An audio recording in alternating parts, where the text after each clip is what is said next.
All I can say is thank goodness for Philly, because it salvaged what seemed like was going to be a lukewarm opener, a rain delay, a bunch of field goals, right? So that, the first of 256 games that we'll be talking about on the Friday edition of NFL Live. Right. This team comes with a whole bunch of Super Bowl rings. Yeah.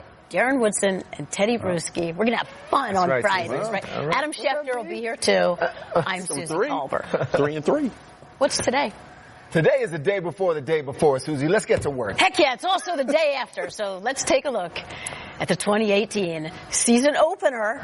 The defending champs hosting the Falcons. It's a repeat of last season's divisional playoffs. Brian Dawkins, Jeffrey Lurie unveiling the Super Bowl banner. And then it rained. But you know what? The Eagles said that might have been better for them, kind of calm some of the nerves. The Falcons hoping not to pick up where they left off last year, but first drive of the game, 3rd and goal. Julio Jones on the sideline, Matt Ryan to Devontae Freeman, incomplete. Dan Quinn going for it, 4th and goal at the 1. Freeman runs outside, stopped short, guys. What went wrong? Philadelphia Eagle defense is what went wrong. I mean, I don't question the play call. I look at great play out there on the edge, setting the edge and making the play. Oh. All right, that one's incomplete too. Ryan to Austin Hooper. Atlanta settles for a field goal. They lead 3-0. So which Nick Foles was going to show up? They were hoping early on not this one. But it wasn't just Nick Foles. It was the Falcons' defense as well. They were bringing, that first half, they were bringing pressure and controlling the line of scrimmage. So you got to give a lot of credit to the Falcons as well. So how do you spark this team? How about Philly, 3rd quarter, down 6-3, Peterson, the trick play, Corey Clement, Nelson Aguilar to Nick Foles. That's the exact same play that the Patriots called in the Super Bowl, but Foles catches it. Tom Brady didn't. This was really fun. Suze, the way Coach Doug Peterson trusts his instincts is amazing. I mean, he rolls the dice, he knows when to do it, and usually he's successful. Yes, really the spark. Jay Ajayi rushes for a yard, and the Eagles lead 10-6. 4th quarter, just under 2:30 to go. Falcons up 12-10. Ajayi for an 11-yard touchdown. Get it in! So it's his second of the day. Philadelphia gets the 2-point conversion, and they lead 18-12.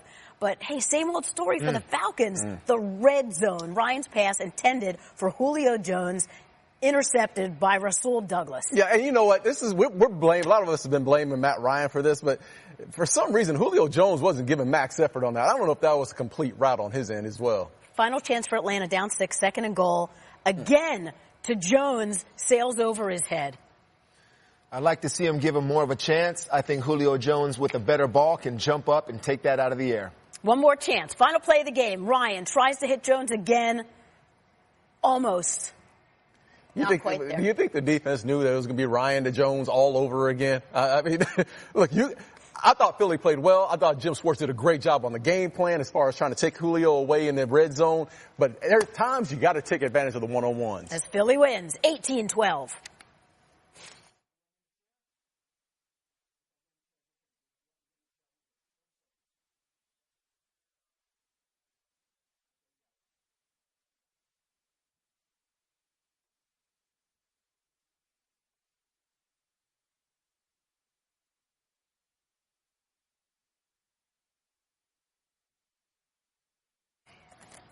Well, we have some breaking news. Adam Schefter just reporting this, and we'll get to Adam with more on this in just a moment. But you saw there were a number of injuries in the game last night, and the biggest is really a heartbreaker. Falcons safety Keanu Neal tore his ACL. He is out for the season. It's brutal. Yeah, the enforcer at safety back there, too. There are so many good young players on that Falcon defense from front to back. Vic Beasley, Deion Jones, and then Keanu Neal being that safety, that hitter.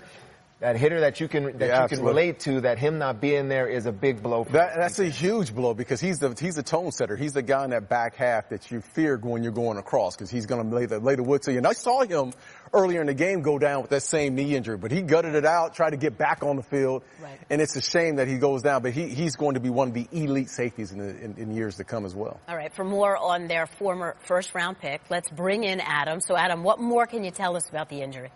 Well, Susie, Keanu Neal had the MRI today, and the MRI confirmed the Falcons' worst fears. He got hurt twice last night. And initially, when he went down with the first knee injury, it was a non-contact play. And I don't know if we'll find out the true answer as to when the injury occurred, but oftentimes you see this with players where they go down, they get hurt, and sometimes they can come back in the game not realizing the damage that has been done. Now, he went down later in the game with a second knee injury. We do not know whether the torn ACL occurred the first or second time, but it really doesn't matter because the MRI showed today that Keanu Neal is out for the year, which is a massive blow to the Falcons secondary. This was a physical force that played for Dan Quinn, the Falcons head coach, in much the way that Cam Chancellor played for the Seattle Seahawks in Seattle when Quinn was the defensive coordinator there. And so now the Falcons have to pick up the pieces of a lost game and a loss of one of their single best players on their team. Keanu Neal was poised for a big year, coming to camp ready, in shape, and ready to shine this year. And this is a huge loss for the Atlanta defense. Wow, what an understatement. Huge loss. Adam, we'll be back with you in just a moment. Guys, more on Neal. I mean, this defense has really been built on their young players, you know, like really all coming together. This is their time. This is their time. And they're, like you just said, they're a young defense. And Adam just said as well, he is the Cam Chancellor of this football team. He is the guy that's the tone setter. He's the guy that wants to make the big hits, the splash hits that everybody can rally over. And we know how it feels when you get a guy like that that can hit all the time and comes up and is the enforcer. You sort of feed off that as a defense.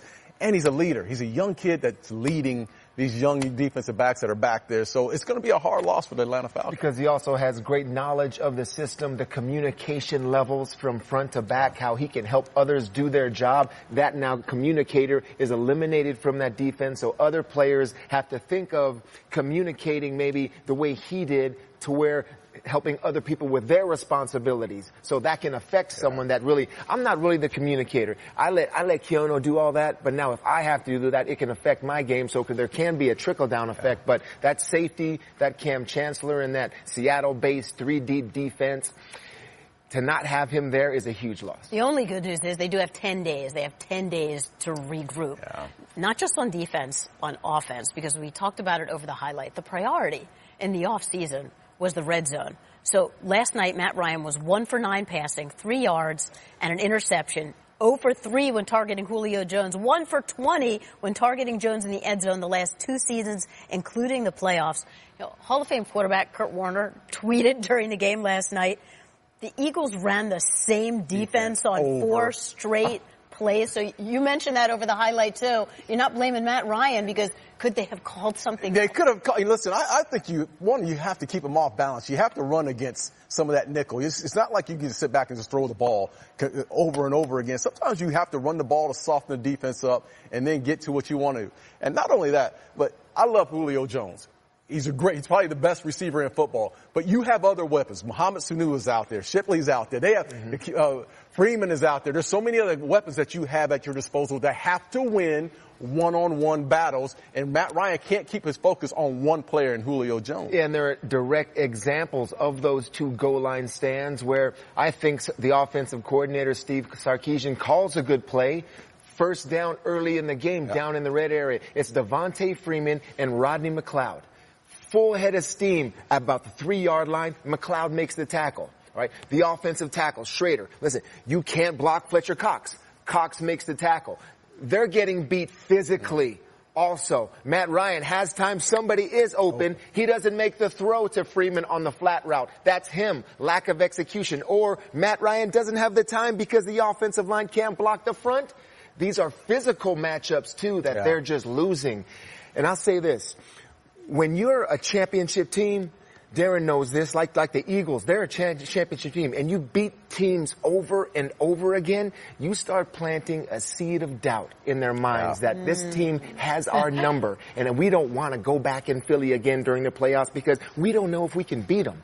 That's got to start to creep in these Falcons' minds that these Eagles have their number. Yeah. Darren, you mentioned it on the show yesterday, just about that Eagles front seven. That defense is formidable. You don't want to face that defense. You don't, and that's I understand we're taking shots at Atlanta Falcons because they have been terrible in the +20. But when you look at the Eagles defense and what they do, I mean, Fletcher Cox is a monster. He doesn't get enough credit for collapsing in front. And then you have Graham on the outside. You bring in Michael Bennett and you bring in all these guys and you just add to this NASCAR package that they have. This is a very tough defense to play against. Nigel Bradham didn't play last night either. That's right. I mean, he was suspended for 1 game. I think it was 1. He's coming back. They can get better. They're going to get better. And Hicks is playing, and the way Hicks played yesterday as well. I mean, this is right. a good football team. And it all comes together because Doug Peterson has the touch. Yes. What'd you think of his timing, just his play calling as they were rolling, and of course, Philly. You just got to respect a coach that takes chances. That really, he feels the game. He doesn't just call based on that laminated sheet that so many offensive coordinators have, and they have it in front of them, Susie, and they're just like robots reading plays. No, he feels that our team needs this. Our players want to run this. I think Nick Foles can do this again. And so the way that he has I think he'll continue to cater to Nick Foles to where I need to keep calling things that he's comfortable with. Maybe I need to call a play that keeps him engaged, like the one where it's the reverse pass, but he's got great instincts as a play caller. But as we look to the future of this Eagles offense, the whole RPO thing, defensive coordinators started to figure it out? No, they didn't figure it out yesterday. Listen, I think the third down, they struggled early on third down. They didn't soften up the Atlanta Falcons until they ran the Philly play, and then they started converting on third downs. All right, so again, they have 10 days before their Week 2 matchup. And what about Carson Wentz?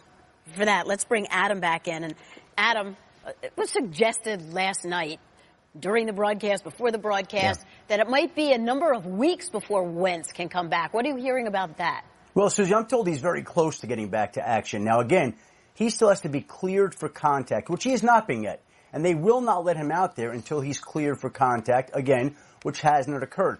But anybody who's watched him this summer or watched him last night in pregame warmups knows that Carson Wentz is physically ready to go out there and perform.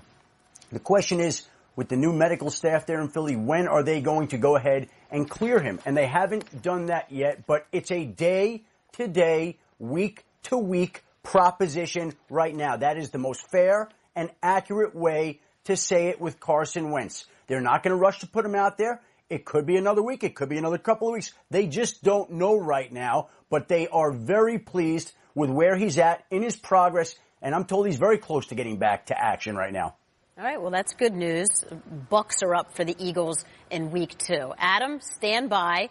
255 more games to go in the regular season. First up for us, Jags at Giants, arguably the best individual matchup of the week. Odell Beckham Jr., Jalen Ramsey on the turf at MetLife Stadium. Ramsey has helped a defense that ranked second last season in pressure percentage and sacks. And despite missing 17 career games, Beckham is second in the NFL with 38 receiving touchdowns since the start of 2014. So Ramsey, he tweeted, #Batman versus the Joker. And good news on Ramsey. It seemed like he tweaked an ankle yesterday. Yeah. Good to go. So, Darren, what does that mean? What are you looking forward to? It's like it's the boxing match. It's that fight that's outside. And if you're a perimeter guy or a defensive back, this is the game you want to see because you want to see the two best players at their position going head to head. And what you see in Odell Beckham, big time splash plays, but a guy who's probably the best hand fighter in the game. Look at him. He gets that hand locked out on the defensive back. That slows the defensive back down, and then it's a foot race to the end zone. That's what Odell Beckham brings. Big time plays on the outside, but then Jalen Ramsey on the other side, great vision when he's off as a cornerback. And his vision is not only on the wide receiver here, but back on the quarterback, knowing where the quarterback's shoulders are leaning, and then the ability to become the receiver and make the big play. So these guys are going to battle on the deep balls as far as making those big catches. But then here goes Jalen again. And this is what is spectacular about him. Looking at the quarterback, reading him, basically periffing the wide receiver. It's not just keeping your eyes on the wide receiver, but looking at the quarterback, looking at his arm angle, where his shoulders are pointing, and then going to go get the ball and make the big play on the football. This is not just about knocking balls down. This is about taking the ball away, trying to score touchdowns, and having the ego and the swagger to go along with it. And both guys have that swagger about them. So how important is OBJ to the Giants? When he's out there and when he's full speed, they score 10 more points a game when he's out there. So this year, he's got Saquon Barkley to help him out, too. We know he was banged up in the preseason. How do you see his impact Week 1? Well, if you're talking a hamstring injury here with Saquon Barkley, hamstrings can be tricky things. I mean, they can be where the player feels like he's doing well, then all of a sudden you get this other twinge, and you're done for 3 more weeks. So you got to have caution. Sometimes coaches and trainers have to teach young players that we need you for all 16 games. So maybe we temper down your production this week just to make sure that hamstring is right. Hopefully he's 100%, because if he is, then the difference from Saquon Barkley as the runner, that physical runner that we saw at Penn State. We'll see some of that in the Meadowlands. So, by the way, the Jags had 55 sacks last season. They were pretty good. The Giants have a reworked offensive line. In the inaugural edition of Bringing the Wood. Oh, we're bringing the wood. We're going to bring the wood. Let's go. Hey, Yannick Ngakoue is the guy. Name right, Teddy. I got the name right, Teddy. Look, you're talking about bringing the wood. You're talking about a guy that can get to the quarterback, and not only that, strip will come with the strip sack. Here's Ngakoue. He gets up the field way too far, but then comes back against Big Ben, gets it under there, and he's delivering gifts to this guy, Telvin Smith, here for the touchdown. Now, look, it's not just about the strip sack. It's about the guys picking the ball up at the same time and scoring with this. And here goes Ngakoue. Gets up the field too far, but comes back, retraces his steps, and brings the wood back up underneath to get the ball out of there. And that's the way you want your defensive ends to do it. They want to come back and do it. And here again, we're going to go against the Arizona Cardinals last year. And once he gets up this field, again, up too far, Teddy, and you want to retrace your steps. You get that up too far that way. You want to retrace your steps. Keep the motor going. Here's another strip sack. Gets this one to Calais Campbell for what? Another touchdown. Creating points on this play. Again, look, I want you to watch the tackle here. He quits on the play. It's over with. This play's over with. The motor doesn't stop with Ngakoue. He keeps on coming. Here comes the strip sack again. That's what your defensive ends, that's what you want to teach your guys. You don't want to teach them to get up too far, but when the play is still going, keep on retracing, keep that J.J. Watt motor going, and those are the strip sacks you may end up with. All right, it's time to pick it. It's the Tom Coughlin homecoming. Who do you like in this game? There are a lot of players, Susie, on this defense that can bring the wood, not just Ngakoue. And one of them is Telvin Smith. I think this linebacker is one of the best in the game versus the run and the pass. He's a leader of that defense. Jacksonville's going to win this game, and this defense is going to dominate. I'm going with the Jags as well. I think this is a game where Eli Manning may be the guy who's going to be putting the ball on the ground, and Eli has a history of putting the ball on the ground. I think the Jags front four really get after him. All right, they're both on the Jags, and we are just getting started.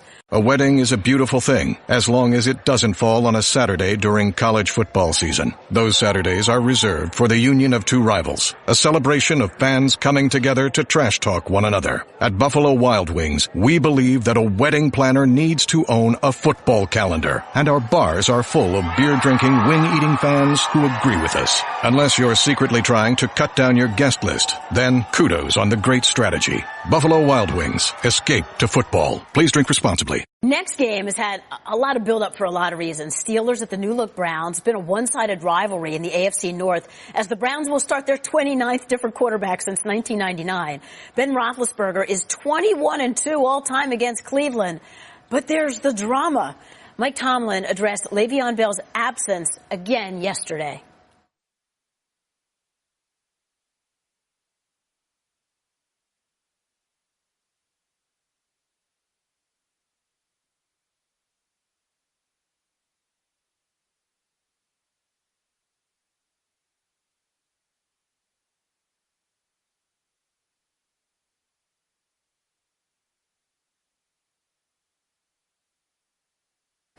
That's kind of an interesting response as we welcome you to the Verizon film room. Maybe it can. Maybe. What do you think? You're in the locker room. I think he's calling it the way he sees it right there. He's being honest. It started out being negative, the way it affected them in the locker room, Susie, and how they basically got into his business, which is something players should never do, getting to the contract business of another player. So that was the negative part of it. The positive possibly can be now, all right, if I'm upset and I'm an offensive lineman that my star running back isn't there, well, I'm going to block my butt off for this backup. All right, this James Conner kid, and see if we can get him going and get this victory, because when we win the football game, it's going to hopefully start to put this behind us. But organically, this can also get worse too. Say in the middle of the third quarter, we aren't performing well offensively, and the kids maybe fumbled once. You know, that's not new for a rookie to struggle in his first game. And then you're thinking about Le'Veon Bell. So the emotional and mental, sort of roller coaster they went through this week is a unique one. Well, speaking of emotional, the Browns are talking like they're going to shock the world. And they have a lot of new pieces. Yeah, they Rod did. Taylor, Yes. Jarvis Landry, the beast, the alpha dog. And you don't think Todd Haley wants to take it to his old team? And Todd Haley knows this defense, this Pittsburgh Steelers defense, and he knows the weakness. And that weakness is the tight end, an athletic tight end that can get down the middle of the field. And the Cleveland Browns have that right guy in David Njoku, who's a guy that not only can he stretch the field, but they will find mismatches in the defense. And right here, you're going to see against the Giants here on a linebacker. They know that they got this mismatch. They're going to run him to the numbers, get him away from that safety in the middle of the field. Look at the separation. You got 2 to 4 yards of separation already, and he's running to the pylon, touchdown, easy. That's like stealing right there. That's the matchup you absolutely want. And then he does his little Fortnite dance. That's that Fortnite dance. If you didn't know that. Hey, but here we go again. And this is what you don't want to teach your young quarterback. Don't throw in the triple coverage unless you have a guy that has a 37.5% or inch vertical. If you have a guy that can get about 40 inches in the air, then you can throw this ball. But this is what Njoku can do. He provides a mismatch problem not only for the big linebackers, but the small corners at the same time. He goes up and gets that ball. He's a very athletic tight end. All right, we're going to hold on the pick for this. You know why? Because when TB12 talks, we listen. And the NFL's 3-time MVP has a live press conference from Foxborough. That's where we go. Live coverage. Here's Tom Brady. Feeling great when I'm out there, and I feel that if you feel good, you can perform really well. So, I kind of always focus on feeling good, and football is obviously a big commitment for all of us. And, we'd all love to feel great every time we take the field. It gives us the best opportunity to be successful. So, did you think something needed to change with how you were going about just taking care of yourself, your training? Yeah, that was a particularly tough one. Because I actually didn't wear a knee brace back then. A lot of the other quarterbacks were. And, you don't think those injuries can happen to you. And, just as I was striding, my foot planted and the helmet hit my knee. And then since then I've worn a knee brace, try to protect my left leg. But yeah, that was a long time ago. And, I feel pretty confident in there now. And you're just trying to avoid those the best way you can. How excited are you to get your 19th NFL season away this Sunday? I'm really excited. It's a blessing to be able to do it, and I love playing football. I love the sport, and I've been doing it for a long time. So I'm not sure what life would be like without it. I've had a few experiences where I haven't been out there, and I haven't liked those very much. So hopefully we can go out and start the season well. You're playing a really good team, and they're going to test us in every phase. They're really well coached. Got some great players. And that's really where my focus is. Last night, the Eagles ran that Philly play successfully and worked well. It didn't work out so well for us in the Super Bowl. Just, what's your reaction, your thoughts to seeing that play run again last night? I mean, good execution wins games. So I think that's ultimately what we got to do is, when you make the plays, you either make them or you don't. And I think I was saying to someone here the other day, it's not about projections and so forth. And, you go through I was saying my son does fantasy football and he's looking at his projections for this week. Dad, I'm supposed to lose. I said, well, none of that matters because, you actually got to go play the game. And, that's what we're all here for. No one knows what the outcomes are going to be. You put everything you can into it. It comes down to a lot of players on the same page trying to make the right plays and throws, catches, blocks, tackles, all the fundamental stuff, which we work pretty hard at. So, it's a long season. We're getting tested right off the bat, and hopefully we can perform really well. I meant to ask him that. Who's he have a quarterback on that team? Not me. He had Matt Ryan, actually. So he was watching with me last night. How much confidence do you have in the receivers that you're throwing to in the first 4 weeks of the season? I have confidence in them, certainly, and Philip and Chris have obviously played a lot. I've played a lot with them last year. Cordell's new, and he's done some good things. Obviously, is the reason why he's here. He's a really good player, and he's been productive in the league. So, to be on this team, you've got to be a good football player, and the guys are out there. I have certainly a lot of confidence in. Hopefully. Again, we're all going to be learning on the fly, and you've got to build as the season goes. And we're at a certain place now, but this is not where we want to be as we get through the season. Every week we want to build on things, and there's no way to replicate what we're about to go up against. And that's why you got to go through it. So we'll see where we're at. Tom, do you plan to continue your long-standing weekly interview with the WEEI morning show? I don't know. Yeah, not sure. I think so. I have one more. And you've talked a lot to us about Alex over the years, what he means to you. In this spirit, has there been any change in his availability to you on road trips and game days? And are you satisfied with the current arrangement? I think, yeah, Alex and I, we work together. I don't want to bring on any drama this year. I'm just focused on what I want to do and be a great football player for this team, try to be a good example in the locker room and provide great leadership. That's where my focus is. I know we want to oftentimes talk about a lot of other things, but I just really want to stick to football and, like I said, try to really focus on being the best I could be for this team. The way it's set up now, does it work for you? The arrangement that he has here? I'm a pretty mentally tough guy, so I dealt with a lot of circumstances over a long period of time, 18, 19 years, and I'm excited for the season. I'm really excited for where we're at, where we're going, what we got to do, and there's a lot of challenges we're going to face. I want to feel good. I want to be the best quarterback I can be, and that's a lot of big commitment, daily effort. And what do you think of Colin Kaepernick's ad with Nike that just came out? I really want to focus on football, and I know hot topics and my reaction to a lot of hot topics and so forth, but get ready for the Texans. They're a great team. That's where my focus is, not on advertisements and so forth. At 41, does it feel any different as far as the season starting? Yeah, absolutely. I think, like all of us who are, a lot of people in this room that have been same career for a long time, I think you can use it to a real advantage and a great advantage if you do things the right way. And I feel like I have a lot of experience, a lot of knowledge, and I plan to use it. Football is fun for me. I feel like I can go out there, I can anticipate a lot of things, seen all the coverages.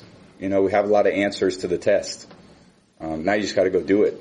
And I think, most athletes, by the time you get to a certain point, you start to figure it out mentally, and physically it becomes really hard. So trying to be my best physically and be my best mentally, that's a good place to be. So there's a lot of confidence from my standpoint. I know we're facing a good defense.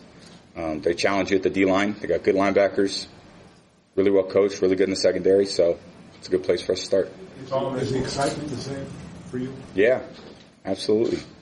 I love playing football. I love being out there and the preparation, what it takes to be a great player. Those things are still very enjoyable for me. And there's no place I'd rather be Sunday afternoon than 1 o'clock, playing here and playing well. As one of the toughest adjustments through your career, and maybe something you're most proud of, is your ability to adjust to different receiving groups. So last year, Brandon and Danny Leave. You had earlier in your career Dion Leave. You had Wes and Randy. So you just talk a little bit about that challenge of having to adjust to new receivers constantly. Yeah, I think that's part of the challenge of this particular position of offensive football is there's a lot of moving parts from year to year, and you may be really good offensively in one area, and through free agency, through guys, whatever competition, they don't make it, and you got to morph the offense to what the guys do well. And I've been in the same offense for a long time, so a lot of ways the systems morph to what my skill sets have been, and other people have to come in and really fill what that particular role is for them. So it's a tough system to play in for a receiver. I definitely don't think it's easy, and I know that because I've had a lot of guys come from a lot of different places, and a lot of memorization, a lot of being on the same page with the quarterback, and changing routes at the line of scrimmage, changing routes during the middle of the play, and you got to be on the same page. So we try to morph the offense to what we all do a good job at, and those things change over the course of the season with different guys that come in and out. So that's Tom Brady, ready for his 19th season. He says he hopes for 5 more, and he's addressing some of the changes at wide receiver. So here's what we know.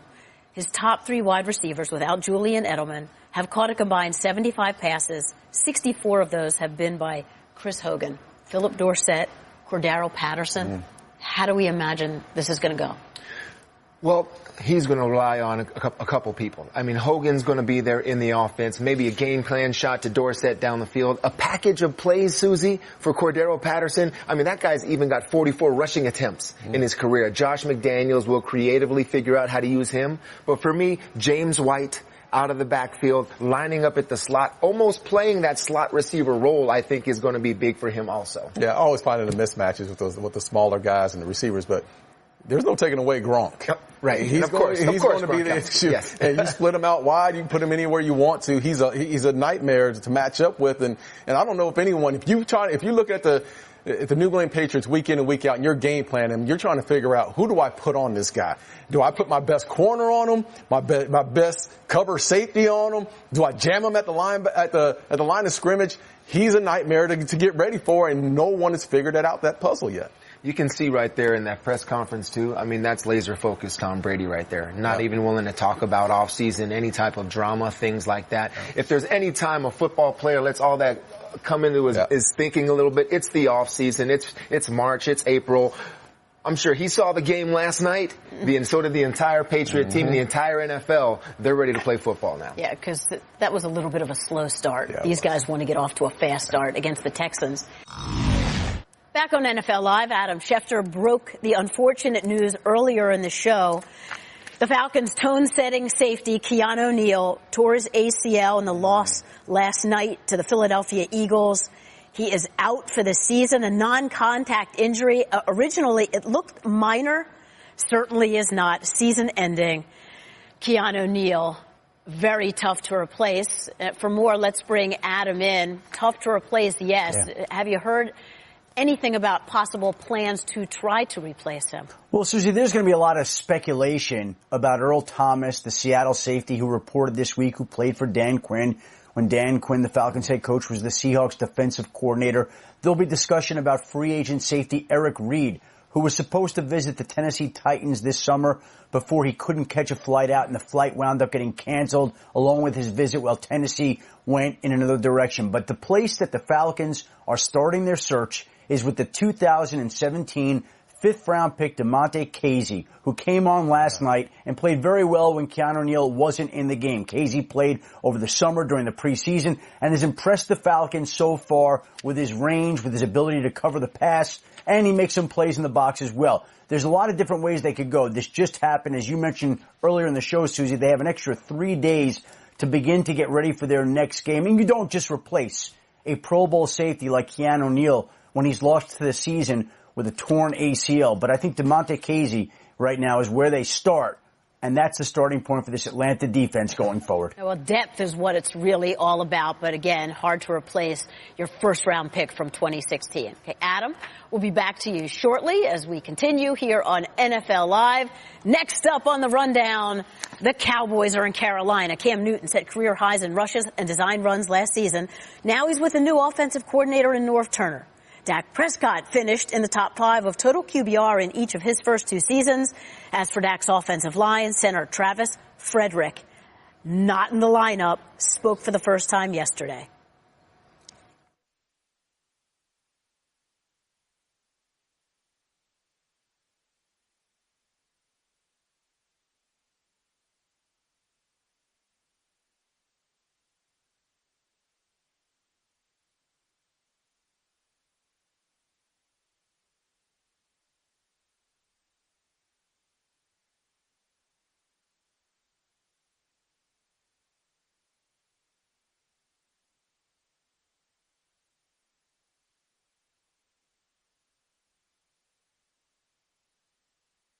Frederick dealing with Guillain-Barré syndrome.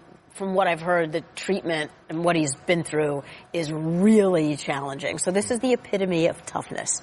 As for the Cowboys on the field, man, that offensive line that's had this unbelievable reputation now has a series of absences and injuries. Zach Martin. How do you see this working out for Dak Prescott? Listen, they're going to lose. That's their anchor in Travis Frederick. He's the guy who sets the front. He's the guy that they all listen to. He's the one that leads them in the locker room as well. And without him, they're going to be a totally different front. But they bring in Joe Looney, who's who's a backup center, who's a guy who has experience. He's not Travis Frederick, but he's a guy that's smart and intelligent and can make some of those calls.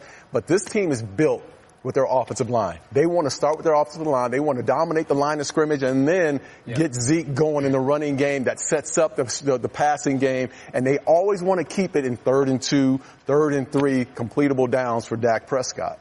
All right, as we flip it over to the Carolina Panthers, Cam Newton is now matched with new offensive coordinator Norv Turner. And you hear a lot of different things. Could this be a clash? Could it be a good fit? But let's keep in mind that in Cam's rookie season, it was Rob Chudzinski, who was the offensive coordinator, who was really the protege of Norv Turner. Similar system. How do you think this fits Cam? Well, I think Norv Turner wants him to be more efficient passer. I mean, more accurate passer, get his numbers up. But I think we saw in the preseason about what kind of quarterback Norv Turner wants him to be right here. And in a Norv Turner offense, those 3rd and 11s, those 2nd and longs, those deep outbreaking routes where the quarterback sits there, that receiver gets past the sticks and breaks to the sideline. The quarterback has to have timing, has to have accuracy, and a strong arm.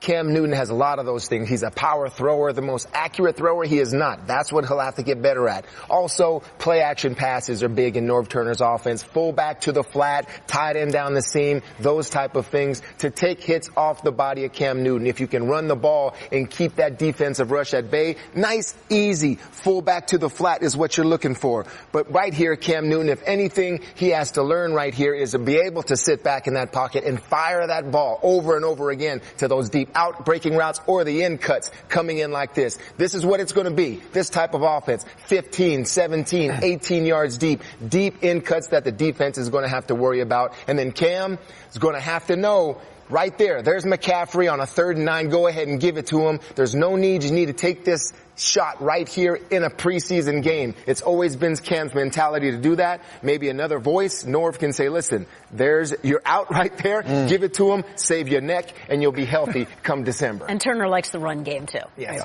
very much so. Protect not Cam running. That looked a lot like the 90s Cowboys. Michael Irvin on the deep out, Michael Irvin on the deep dig. Aikman just sitting back there, boom, on time. Darryl Johnson out in the flat. That's Norv Turner and the Cowboys back in the 90s. Okay, well, they're both on the Cowboys, so we will move on from this one.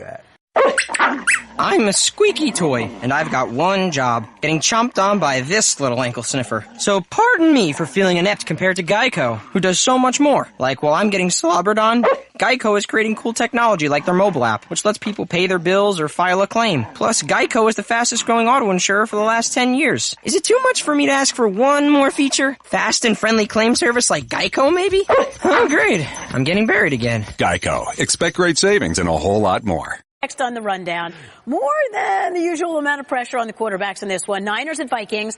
The Kirk Cousins era starts in Minnesota.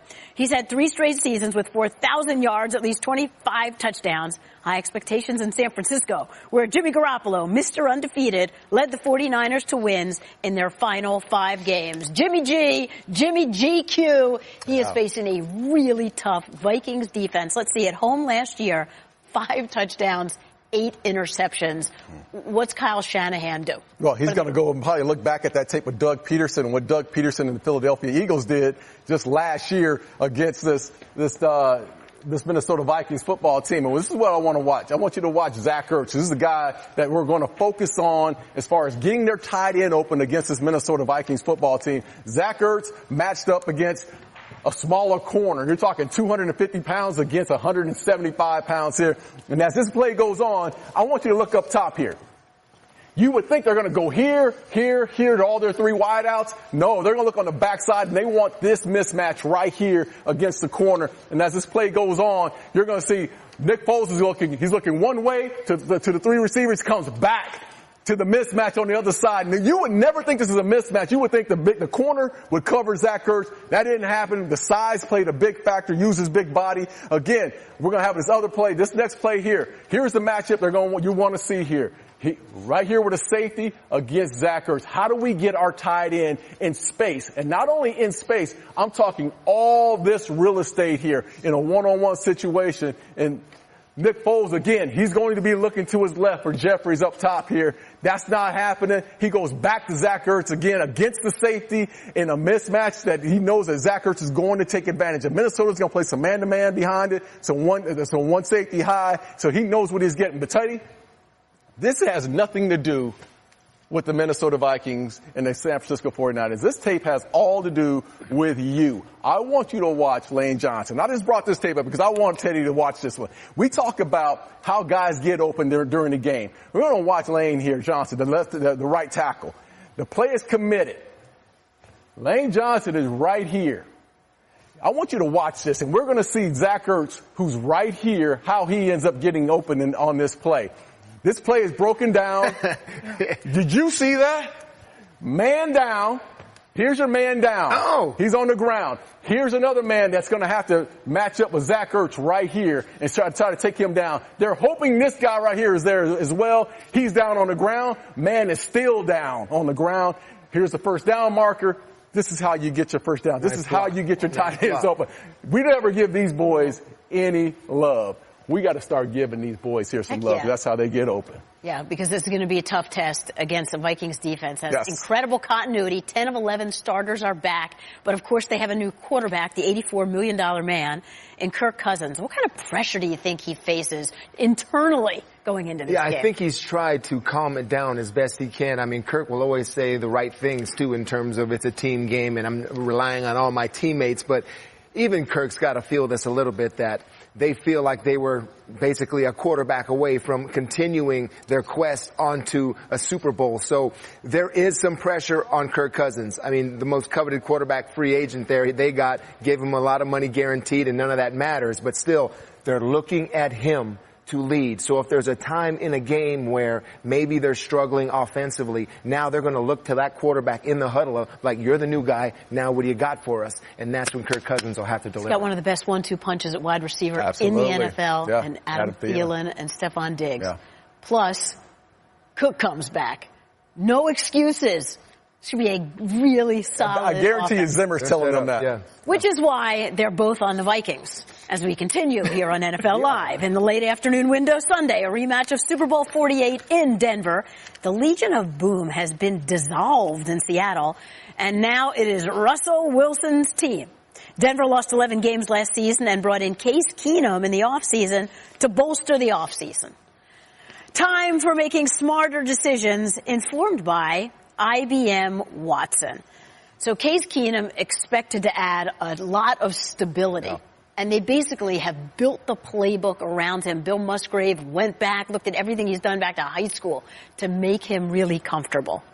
What does he need to do to prove all the doubters wrong? Because it didn't look so smooth in the preseason. Do what he's always done. He doesn't listen to the doubters. He's always had a chip on his shoulder. He's always been relegated to being a backup quarterback. That's not the case. Case Keenum is a guy, if he takes care of the football and does what he's done in the past, and that is throw darts over the middle, doesn't have to show you his big arm down the field, doesn't have to do all those type of things.